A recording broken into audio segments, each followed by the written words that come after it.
Prema, southern California எல்ஏல வந்து wild fire வந்து போயிட்டுருக்குல்ல, நிறைய பேர் நம்ம மக்கள் இருக்காங்களா, அதை பற்றி இன்றைக்கி டிஸ்கஸ் பண்ணலாம். ஆமாம், மிகப்பெரிய ஒரு வைல்ட் ஃபயர் ஆர்த்தி. ஏன்னா சாதாரணமான ஒரு காட்டுத்தீ கிடையாது. 5 பகுதிகளாக கொழுந்து விட்டு எரியுது. நீங்கள் வீடியோவும் பார்க்க முடியும். 40,000 ஏக்கருக்கு மேலே வந்து பாதிக்கப்பட்டிருக்காங்க. மிக முக்கியமான ஒரு விஷயம் என்னென்னா, அந்த பகுதியில் நிறைய இந்தியர்கள் வாழ்ந்துட்டுருக்காங்க. ஹார்ட் ஆஃப் ஹாலிவுட் அந்த இடத்துல தான் வந்து இவ்வளோ பெரிய துயரம் உலகமே உற்று நோக்கிட்டு இருக்காங்க. இது வந்து ஒரு அண்டர் எஸ்டிமேட்டே பண்ண முடியாத ஆர்த்தி. ஏன்னா இங்கே நடந்த 10 ஒஸ்ட் நேச்சுரல் டிசாஸ்டர், அதாவது எவ்வளோ ப்ராப்பர்ட்டி டேமேஜ் அப்படின்னு பார்க்கும்போது அந்த 10க்குள்ளே இவங்க வராங்க. இது வரைக்கும் இருந்தது பார்த்தா 9 ஹரிக்கேன்ஸ், ஒரு எர்த்குவாக் தான் அந்த இதுக்குள்ளே இருந்தாங்க யூஎஸ்ஏன்னு பார்க்கும்போது. ஸோ இது வருதுன்னா இப்போ எவ்வளோ பெரிய டேமேஜ். ஸோ அதை பற்றி தான் இன்றைக்கி வந்து நம்ம வீடியோவை பார்க்க போகிறோம். பிரேமா, இது எங்கே இந்த ஸ்டார்ட் ஆச்சு, எப்படி இவ்வளோ பெரிய விஷயமா போயிட்டுருக்கு? ஆமாம், பசிபிக் பாலிசைட் அந்த சிட்டியில் உள்ள அந்த பாலிசைட் வைல்ட் ஃபயர் தான் வந்து முதல்ல ஆரம்பித்த வைல்ட் ஃபயர் அப்படின்னு வந்து சொல்கிறாங்க. ஸோ அந்த இடத்துல தான் வந்து ஈவன் வந்து இம்பேக்ட் ரொம்ப அதிகமாக இருக்குது. 20,000 ஏக்கர் வந்து அங்கே கொழுந்து விட்டு எரியறதா சொல்கிறாங்க. நீங்கள் அந்த வீடியோ பார்க்க முடியும். பசிபிக் பாலிசைடு இங்கே சிட்டியே வந்து என்ன சொல்கிறாங்கன்னா கூகுள் மேப்லேயும் தூக்கிடலாம். ஸோ ஏன்னா ஒன்றுமே இல்லை, ஒரு ஜாம்பி படம் பார்க்கும்போது எப்படி ஒரு சிட்டியை காட்டுவாங்களோ அதே மாதிரி அந்த ஹாலிவுட்டுக்கு மிக அருகில் அதே மாதிரி ஒரு நிதர்சனமான ஒரு விஷயம். இயற்கை வந்து கோர தாண்டவம் தான். நம்ம தீயை பற்றி தெரியும், தீ எதையெல்லாம் தொடுதோ அது எல்லாமே தீயாக மாறிவிடும். ஸோ அப்படி பார்க்கும்போது அவ்வளோ ஒரு ஸ்ட்ரென்த்தான ஒரு வைல்ட் ஃபயர். ஸோ அங்கே அந்த பசிபிக் பாலிசேர், அந்த பாலிசேர் வைல்ட் ஃபயர் தான் முதல்ல ஆரம்பித்து 5 மிகப்பெரிய காட்டுத்தீ வந்து எரிஞ்சிக்கிட்டு இருக்கு. அதில் 2 காட்டுத்தீ வந்து மிகப்பெரியது. நான் சொன்ன மாதிரி பாலிசேர் வைல்ட் ஃபயர் வந்து 20,000 ஏக்கர், அதுக்கு அடுத்து வந்து 14,000 ஏக்கர் வைல்ட் ஃபயர் வந்து ஈட்டனில் போயிட்டுருக்கு. அதை ஒட்டி தான் வந்து இந்த ஹாலிவுட் சைன்லாம் இருக்குது. அது எல்லாமே வந்து மிகப்பெரிய ஒரு ஆபத்தில் இருந்துகிட்டு இருக்கு. அப்புறம் இது ஸ்டார்ட் பண்ணும் போதே வந்து ஃபயர் இன்ஜின்லாம் வச்சு ஸ்டாப் பண்ண முடியாதா? ஆக்சுவலாக இது ஒரு வீட்டில் வந்து ஃபயர் ஆகுதுன்னு வச்சுக்கோங்க, அது மாதிரி பண்ணலாம். இது வந்து ஒரு காட்டில் ஃபயர் ஆகுது, அது ஒரு ஃபஸ்ட்டு பாயிண்ட். ஸோ காட்டுத்தீங்கிறதும் கலிஃபோர்னியாங்கிறதும் பிரிக்க முடியாத ஒரு விஷயம். நிறைய வைல்ட் ஃபயர் வந்து கலிஃபோர்னியா நடந்திருக்கு. ஈவன் லாஸ்ட் இயர் நடந்திருக்கு, வருடம் நடக்கும். ஆனால் இந்த வருடம் வந்து மிக கோரத்தாண்டம் ஆடினதுக்கு காரணம் வந்து இயற்கை தான்.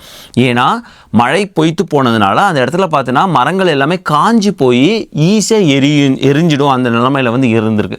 அந்த நிலைமையில் ஒரு சின்ன ஒரு இடி விழுந்தால் போதும், அவ்வளோ பெரிய காட்டுத்தீ வந்து ஃபார்ம் ஆகிடும். பெரும்பாலான சமயங்களில் இந்த இடி இந்த மாதிரி விஷயங்களால் காட்டுத்தீ வரும். ஆனால் இதோட ஏன் பரவுச்சு, அது எங்கேருந்து ஆரிஜின் ஆச்சு, என்ன ஒரு காரணங்கிறது இது வரைக்கும் தெரியல. இந்த வீடியோ எடுக்கிற வரைக்கும் தெரியல. அதெல்லாம் அடுத்தடுத்து தான் வந்து செக் பண்ணுவாங்க இல்லையா. ஸோ அந்த மாதிரி வந்து இந்த ஒரு மிக முக்கியமான ஒரு காரணம், மரங்கள் காய்ந்து போய் வறட்சி, மழை இல்லாமல் காட்டுத்தீக்கு ஏதுவான ஒரு சந்தர்ப்பமாக இருந்தது. ப்ளஸ் ஸ்ட்ராங் விண்டு. நீ அவ்வளோ ஒரு காற்றடிக்கும் போது காட்டுத்தீ போல் பரவுதுன்னு சொல்லுவாங்களா, அதே மாதிரி பரவி இருக்கு. நீ ஒன்றுமே பண்ண முடியாது, டக்குன்னு அடுத்த பரவிடும். நீ வந்து ரெடி ஆகிறதுக்குள்ளே பரவிடும். இப்போ என்னென்ன பிரச்சனை ஆகிடும்னா, முதல்ல அங்கேருந்து மக்களை எவாக்குவேட் பண்ணுறதா இல்லை அங்கே ஃபயர் ஃபைட்டர்ஸ் போகிறதா. ஏன்னா வந்து டிராஃபிக் எக்கச்சக்கமாகிடும். அவ்வளோ மக்கள் வந்து எவாக்குவேட் பண்ணணும். ஏற்கனவே 2 லட்சம் மக்களை வந்து எவாக்குவேட் பண்ணிட்டாங்க. இன்னும் ஒரு 2 லட்சத்து பேருக்கு வந்து வார்னிங் கொடுத்துருக்காங்க. ஸ்டார்ம் இருந்துச்சு, எதனால வந்து அந்த ஃபயர்? ஆமாம், விண்டு வந்து அதிகமாக இருந்தது. அதோட விண்ட் ஸ்ட்ரென்த் வந்து ரொம்ப அதிகமாக இருந்தது. சுற்றி ரொம்ப ஃபாஸ்ட்டாக பரவிடுச்சு.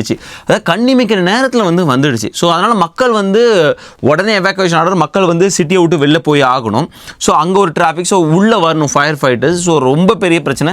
ஈவன் ஹெலிகாப்டர்ஸ் எல்லாமே போய் அப்படி தான் காட்டு போய் அணைக்க முடியும். ஸோ ஃபயர் ஃபைட்டர்ஸ் வந்து சிட்டிக்குள்ளே வந்து தீயை அணைக்க முடியும். பட் காட்டில் இந்த தீ அணைக்க ஹெலிகாப்டர்ஸ்லாம் போயிருந்தாங்க. இருந்தாலும் என்ன முயற்சி எடுத்தாலும் அதற்கு நம்ம இயற்கைக்கு முன்பு நம்ம ஒன்றும் இல்லைங்கிற மாதிரி இயற்கை வந்து பரவிடுச்சு. பிரேமா, நீங்கள் 5 இடத்துலன்னு சொன்னீங்களே, இப்போ அங்கே வந்து நம்ம மக்கள்லாம் வாழ்கிறாங்களா? எந்த மக்கள் இருந்தாலுமே ஆக்சுவலாக ரொம்ப கஷ்டம் தான். பட் ஆனால் இந்தியன்ஸ் இருக்காங்களா? ஆமாம், நீங்கள் வந்து ஸ்க்ரீன்லேயும் பார்க்க முடியும் அந்த மேப், நான் வந்து காட்டுற மேப்பு.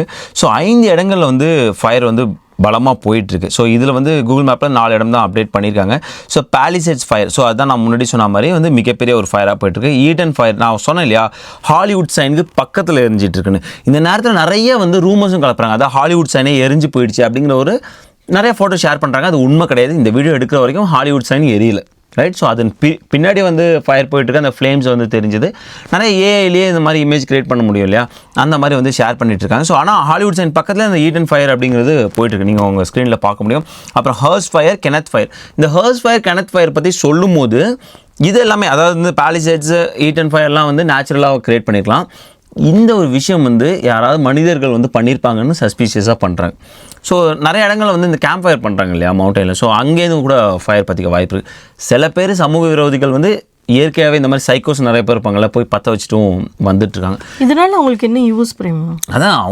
அதான் சொன்னேன், அவங்களோட மென்டாலிட்டி தான். ஸோ நிறைய வந்து இப்போ நிறைய இங்கே மாஸ் ஷூட்டிங்லாம் பார்க்கணும், இதனால் என்ன யூஸ்? அவங்களோட மென்டாலிட்டி தான். ஸோ இந்த மாதிரியும் வந்து சஸ்பெக்ட் பண்ணுறாங்க. இந்த ஒரு சந்தர்ப்பத்தை யூஸ் பண்ணிவிட்டு நிறைய பேர் வந்து இப்போ எவாக்குவேஷன் பிளான் சொல்கிறாங்க. நிறைய பேர் வந்து வெளில போகிறாங்க இல்லையா? ஸோ வெளில போகும்போது அப்படியே அவங்க உடைமைகள்லாம் போட்டுட்டு எது ரொம்ப முக்கியமாக அதான் கையில் எடுத்துகிட்டு போக முடியும். அப்படி இருக்கும்போது அவங்க வீடு பூந்து திருடுறது. ஸோ இந்த மாதிரி விஷயமும் பண்ணிகிட்ருக்காங்க. ஸோ இதுதான் சொல்கிறோம், இயற்கை வந்து இந்த மாதிரியான மனித தன்மைகள்லாம் பார்த்து தான் வந்து கொழுந்து விட்டு எரியுதா அப்படின்னு வந்து தெரியல.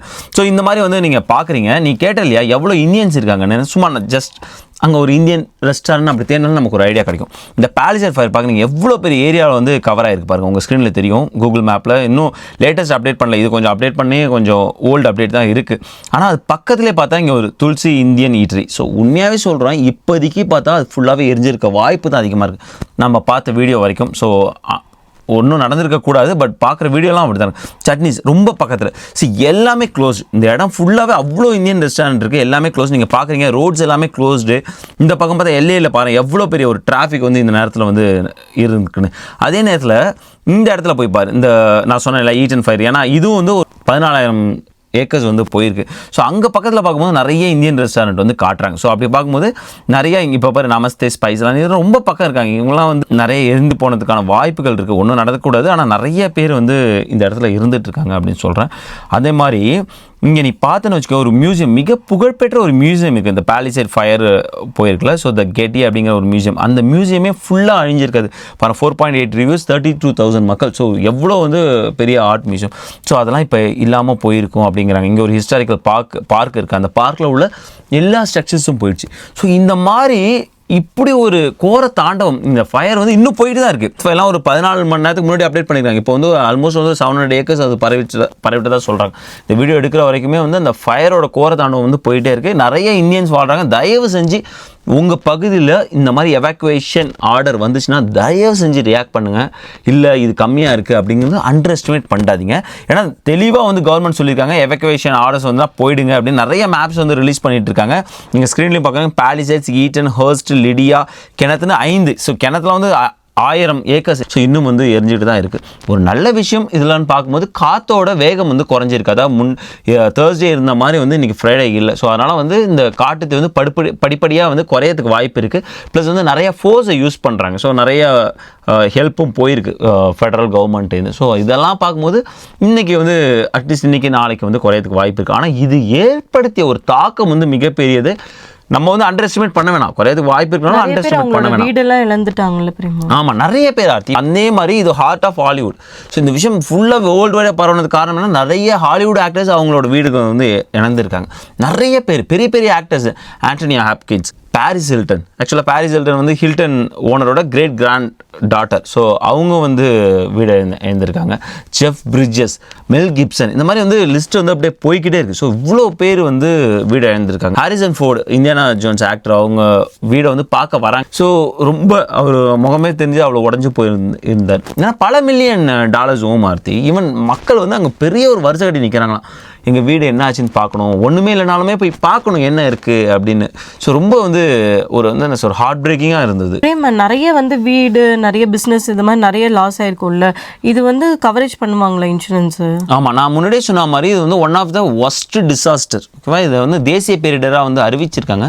நீ பார்க்கும்போது நான் முன்னாடி சொன்னால் ஒரு 10 ஒஸ்ட் டிசாஸ்டர் யூஎஸ்ஏன்னு எடுக்கும்போது இவங்க உள்ளே வந்துடுறாங்க. ஸோ அந்த அளவுக்கு இப்போ வரைக்குமே வந்து $57 பில்லியன், நான் சொல்கிறது $பில்லியன், அது வந்து அப்படியே க்ரோஸாக மாற்றினா $5700 கோடி.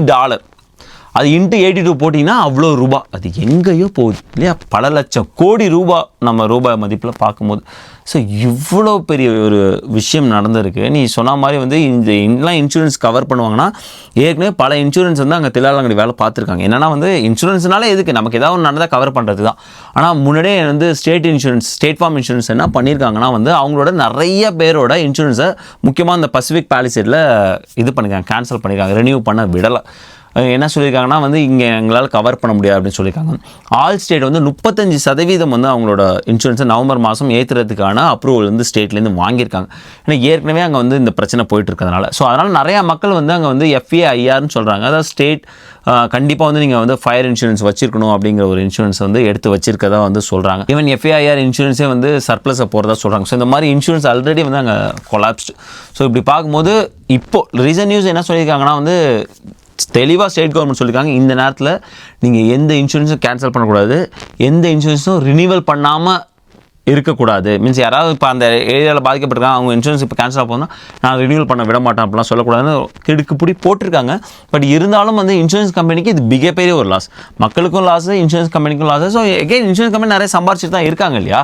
ஸோ எகைன் என்ன பண்ணுவாங்கன்னா இந்த லாஸை வந்து அவங்களோட ப்ராஃபிட்லேருந்து எடுக்க மாட்டாங்க, எகைன் இதை மக்கள் மேலே போடுவாங்க. இப்போ அந்த இடத்துல வந்து ஒன்று வந்து கொடுக்கவே மாட்டாங்க, இல்லை கொடுத்தாலும் பயங்கர ப்ரைஸை கொடுப்பாங்க. அக்ராஸ் கலிஃபோர்னியா ஸ்டேட்டே வந்து இன்சூரன்ஸ் ஏறுறதுக்கான வாய்ப்பு இருக்குது. நம்ம எப்பயே பார்த்துருக்கோம் கலிஃபோர்னியாவில் இன்சூரன்ஸ் அதிகமாக தான் இருக்கும். அதுமாதிரி ஃப்ளாரிடாவில் இன்சூரன்ஸ் அதிகமாக இருக்கும். காரணம் ஃப்ளாரிடாவில் உங்களுக்கு வந்து அந்த எகைன் நேச்சுரல் டிசாஸ்டர்ஸ்க்கான வாய்ப்பு அதிகமாக இருக்குல்ல. ஸோ அந்த இடத்துலலாம் வந்து உங்களுக்கு இன்சூரன்ஸ் அதிகமாக தான் இருக்கும். ஒரு பக்கம் இந்த லாஸ், எகைன் வந்து இது எல்லாமே வந்து மக்கள் தலையில் தான் வந்து விடிய. நம்ம எல்லையிலேருந்து நிறைய பேர் நம்மளுக்கு மெசேஜ் பண்ணியிருந்தாங்க. ஸோ எல்லாருமே வந்து சேஃபாக இருக்கணும், அது மட்டும் தான் நாங்கள் ப்ரே பண்ணிக்கிறது. ஆமாம், கண்டிப்பாக நம்ம வந்து ப்ரே பண்ண வேண்டிய மட்டும் இல்லாமல் நம்ம மக்கள் எல்லாமே வந்து இந்த நேரத்தில் வந்து ஒத்துமையாக இருக்கணும். சப்போஸ் அந்த ஏரியாவில் யாராவது இம்பாக்ட் ஆகியிருந்தாங்கன்னா நீங்கள் கலிஃபோர்னியாவில் மற்ற ஏரியாவில் இருக்கும்போது உங்கள் ஃப்ரெண்ட்ஸ் அண்ட் ஃபேமிலி யாராவது இருந்தாங்கன்னா அங்கே போய் தங்கிக்கிங்க. பஸ் இந்த நேரத்தில் வந்து எல்லோரும் ஒத்துமை தான் ரொம்ப முக்கியம். இந்த நேரத்தில் தான் வந்து மக்கள் அவங்களோட வந்து லவ் எல்லாம் நிறைய எக்ஸ்ப்ரெஸ் பண்ணுவாங்கன்னு நினைக்கிறேன். ஏன்னா வந்து ஒரு வீடியோ பார்த்தேன், அவர் பயங்கரமாக இருந்தார். என்னன்னு கேட்கும்போது அவர் வீடு போனதுக்காக அழுதாரா அப்படின்னு அவங்க பேட்டி எடுக்கிறாங்க. அப்போ சொல்ல இல்லை அந்த வீட்டில் என் நாய் இருந்தது, அது என்னாச்சுன்னு தெரியல அப்படின்னா ரொம்ப ஒரு ஹார்ட் பிரேக்கிங்காக இருந்துச்சு. அந்த ஆனால் நாயை வந்து அவர் காப்பாற்றினாங்க. ஸோ இந்த மாதிரியான ஒரு விஷயம் சொல்கிறது தான், இயற்கை சொல்கிறது தான். இயற்கையோட ஒரு பெரிய சக்தி கிடையாது. நம்ம கூட ஆர்கியூ பண்ணலாம், நமக்கு வந்து கடவுள் இருக்காங்க இல்லையா அப்படின்னு 2 ஆர்கியூமெண்ட் எப்பயுமே போகும். ஆனால் இயற்கை இருக்கா இல்லையான்னு ஆர்கியூமெண்ட் போக முடியாது. ஏன்னா இயற்கை இருக்குது, நம்ம கண்ணு முன்னாடி பார்க்குறோம், நம்ம சூரியன் பார்க்குறோம், பூமியை பார்க்குறோம், மலையை பார்க்குறோம், கடலை பார்க்குறோம், இது எல்லாமே இருக்குது. ஸோ அது எல்லாமே அதுவாக இருக்கணும் இல்லையா. இந்த பூமி உருவாகும் போது அந்த கதை எல்லாருக்குமே தெரிஞ்சது தான் இல்லையா. மனிதர்கள் இங்கே இல்லை, நம்ம வந்து சின்ன புழுவாக கூட வந்திருக்கலாம் இல்லையா. அங்கே தான் நம்ம வந்து இவ்வளோ எவால்வ் ஆகி வந்திருக்கோம். ஆனால் இவ்வளோ சம்பாரிச்சு 34 மில்லியன் வீடெல்லாம் அப்படியே ஒரு செகண்டில் போயிருக்கு. ஸோ எதுவுமே இல்லை நம்மெல்லாம். ஆமாம், கரெக்ட். காசுங்கிறது நெக்ஸ்ட்னா லாஸ்ட் தான் என்னை பொறுத்த வரைக்கும். மனிதம் என்பது தான் மிக முக்கியமான ஒரு விஷயம். மனிதத்தோட மிக முக்கியமான ஒரு விஷயம் வந்து இயற்கை, ரைட். ஸோ நமக்கு வந்து நம்ம தமிழ் மறை என்ன சொல்லி கொடுத்துருக்கு, பிறப்புக்கும் எல்லா உயிருக்கும் சொல்லிருக்கு, எல்லா உயிரும் நேசி. அதோட இன்னொரு விஷயம் வள்ளலார் சொன்னார் இல்லையா, வாடிய பயிரை கண்டபோதெல்லாம் வாடினேன் அப்படின்னு வள்ளலார் சொன்னார். ஸோ அதுதான் உண்மை. இயற்கையை நம்ம ரொம்ப நேசிக்கணும். அது இல்லைன்னா நம்ம ஒன்றுமே இல்லை. நம்ம ரொம்ப இயற்கையை அழிக்கிறோம். இது எல்லாமே கிளைமேட் சேஞ்சுன்னு அங்கே ஒரு புள்ளியில் போய் நிற்கும். இந்த கிளைமேட் சேஞ்சு யார் காரணம் அப்படிங்கும்போது திரும்ப நம்மளை தான் ப்ளேம் பண்ணுறோம். ஸோ இது நம்ம என்ன பண்ணுறோமோ அதுதான் நமக்கு திரும்ப வினையாக வருது. ஸோ இது வந்து ரொம்ப பெரிய ஒரு பேரிடர். நம்ம எல்லாருமே சேர்ந்து வேண்டிப்போம் மக்கள் வந்து இதை கிராஸ் பண்ணி வரணும். இதை நம்ம கேரளாவில் பார்த்தோம் இல்லையா, மிகப்பெரிய ஒரு நிலச்சரிவு பார்த்தோம். ஒரு மலையிலேருந்து அப்படியே அந்த பெரிய ஒரு மழையால் அங்கே ஏற்பட்ட காட்டாறு வெள்ளத்தால் அந்த மலை சரிவு அதெல்லாம் வந்து கடந்தே போக முடியல. திருவண்ணாமலையில் கூட நடந்தது. ஆமாம், திருவண்ணாமலையில் நடந்தது. ஸோ இப்போ யுஎஸ்ஏல சதர்ன் கலிஃபோர்னியா, அது எங்கே நடந்தாலும் சரி தான், அது யுஎஸ்ஏல நடந்தாலும் சரி, இந்தியாவில் நடந்தாலும் சரி, போகிறது ஒரு உயிராக தான் இருக்குது. ஸோ நம்ம மக்கள்னு இல்லை, எல்லா மக்களுமே வந்து சேஃபாக இருக்கணும், அது மட்டும் தான் நம்ம ப்ரே பண்ணணும். ஆமாம், கண்டிப்பாக நம்ம மதம் இனம் எல்லாத்தையும் தாண்டி வந்து மனிதமாக தான் யோசிக்கணும். ஸோ அப்படி பார்க்கும்போது எல்லையில் இது மிகப்பெரிய ஒரு விஷயம். 5 கொழுந்து விட்டு எரிகிற ஃபயர், நம்ம ஆன்கோயிங் ஃபயராக வந்து போய்கிட்டு இருக்கு. நம்ம எல்லாருமே வேண்டிப்போம் கண்டிப்பாக வந்து அணையணும். அட்லீஸ்ட் இந்த வீக்கெண்ட் வந்து ஒரு நல்ல விஷயம் வரணும். நீங்கள் பார்த்தீங்கனால யூஎஸ்ல 2 விஷயம் நடந்துட்டு இருக்கு. ஒரு பக்கம் பார்த்தீங்கன்னா வின்டர் ஸ்டார்ம், மிகப்பெரிய ஒரு வின்டர் ஸ்டார்ம். இன்னொரு பக்கம் இந்த வருஷம் ஆரம்பிச்சதுலேருந்து பேக் டு பேக் ஏதோ ஒன்று நடந்துகிட்டு தான் இருக்குது. நியூ இயர் ஆரம்பிக்கும் போதே பார்த்தோம் லூசியானா பேட்டன் ரோக்கில் நடந்த டெரரிஸ்ட் அட்டாக். அப்புறம் எல்ஏல பார்த்தோம் அங்கே ட்ரம்ப் டவரில் நடக்கப்பட்ட ஒரு டெரரிஸ்ட் அட்டாக். நல்ல வேளை வந்து பெரிய அளவில் வந்து இந்த பாம் பிளாஸ்ட்டை வந்து இம்பாக்ட் வந்து ஏற்படுத்தும். அப்புறம் நியூயார்க்கில் பார்த்தோம். அதுக்கப்புறம் ஒரு வின்டர் ஸ்டார்ம், இயல்புக்கு மாறான ஒரு வின்டர் ஸ்டார்ம். நீங்கள் சென்ட் லூயிஸ், கான்சஸ் சிட்டி, ரிச்மண்ட்லாம் பார்த்தீங்கன்னா மிகப்பெரிய ஒரு இம்பாக்ட் கிரியேட் பண்ணிச்சு. ரிச்மண்ட்லேருந்து ஒருத்தவங்க மெசேஜ் பண்ணது அங்கே வந்து வாட்டர் இல்லை, கரண்ட் இல்லை, ரொம்ப அவதிப்பட்டோம் அப்படின்னு மெசேஜ் பண்ணாங்க. இப்போ பார்த்தோன்னா இந்த பக்கம் ஒரு வின்டர் ஸ்டார்ம் போயிட்டு இருக்கும்போது இந்த பக்கம் ஒரு காட்டு தீ அப்படி எரிஞ்சிட்டு, ஒரு பக்கம் கோல்டுனால பிரச்சனை, ஒரு பக்கம் வந்து தீயினால் ஒரு பிரச்சனை போய்கிட்டு இருக்கு. கண்டிப்பாக அந்த தீயினால் நிறைய பேர் வந்து வீடு எல்லாமே இழந்துட்டு போகிறாங்களா, எங்கே போய் தங்குவாங்க? நீங்கள் அடுத்த கொஸ்டின் இல்லை, எல்லா ஹோட்டலும் வந்து ஃபுல். ஸோ எல்லா ரோடுமே பிளாக். ஸோ எல்லையை வந்து ஸ்தம்பித்து தான் போயிருக்கு. கண்டிப்பாக இது வந்து எதுவும் கடந்து போவாங்க. ஆனால் அந்த மக்கள் சொல்லும்போது இந்த சிட்டி இனிமேல் இல்லை, அந்த சிட்டிலே இனிமேல் வாழ முடியாது. ஏன்னா நீங்கள் புதுப்பிச்சு கொண்டு வரணும், அவ்வளோ $1 பில்லியன் உங்களுக்கு லாஸ். ஸோ எல்லாமே புது இடத்துக்கு தான் போகணும் அப்படிங்கிறாங்க. பெரிய பெரிய ஆக்டர்ஸு $1 மில்லியன் ஹோம் ஒன்றுமே நிறைய வீடியோ பார்த்துருப்பீங்க. அவங்களோட வந்து ஸ்விம்மிங் பூலில் நிற்கிறாங்க, அங்கே வந்து கொழுந்து விட்டு எரியுது, ஒன்றுமே பண்ண முடியல, அப்படியே வந்து கிளம்பி போகிறாங்க. ஸோ அதுதான் கடைசி வரைக்கும் நான் சொல்ல வேண்டிய விஷயம் என்னென்னா வந்து இந்த மாதிரி ப்ராப்பர்ட்டியாக இருக்கலாம், ஆர்த்தி சொன்ன மாதிரி தான் மணியாக இருக்கலாம், அது எல்லாமே லாஸ்ட்டு தான். ஃபஸ்ட்டு வந்து ஹியூமனிட்டி. ஸோ அதுதான் ரொம்ப முக்கியம். Spread love.